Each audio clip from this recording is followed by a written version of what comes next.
गृह विभागाने पोलीसवाल्यांना जे ट्रॅफिक पोलीस असतात पांढरे कपडेवाले त्यांना सांगितलं की 200 लोकांवर रोज तुम्ही गुन्हे दाखल करा आणि त्यांच्याकडून चालान वसूल करा। ते पोलीसवाले कुठेही उभे असतात। आता शेती हंगाम चाललेला आहे, ते मजूर नेणाऱ्या गाडी असेल तर त्यालाही पकडतात आणि त्याला दंड मारतात, कागद दाखवा वगैरे असं करून त्याच्याजवळून चालान भरतात आणि त्यांना एसपी पत्र देते की तुम्ही नाही केलं तर तुम्हाला आम्ही कारवाई करू। हे सांगायचं तात्पर्य की एक ही भीती रस्त्यावर झाली। ड्रायव्हर लोकांना वाटतं की अरे कुठं त्या आरटीओला वेगळं कामाला लावलं यांनी, यांच्या आरटीओ नाही कामाला लावलं। हो प्रतापराव तुम्ही चालान करायसाठी आरटीओला पण आता गावागावात पाठवता।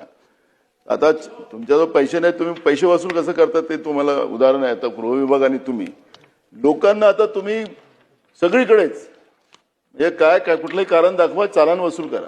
200 एका त्या ट्रॅफिक पोलीसवाल्याला एका पोलिसाला रोजचे 200 लोकांना त्यांनी वसूल करून पैसे आणायचे असं टार्गेट दिलं। त्याच्यामुळे भीती जी वाढलेली आहे ते तुमच्या आणि आरटीओच्या जे खाली अधिकारी आहेत त्यांची भीती वाढली। त्यांच्या भीतीमुळे लोक गाडी आता कसं आपल्याला हे करता येईल आणि त्या पद्धतीनं या पद्धतीचे ऍक्सिडेंटचे प्रमाण त्याच्यातही वाढत चाललेले आहे।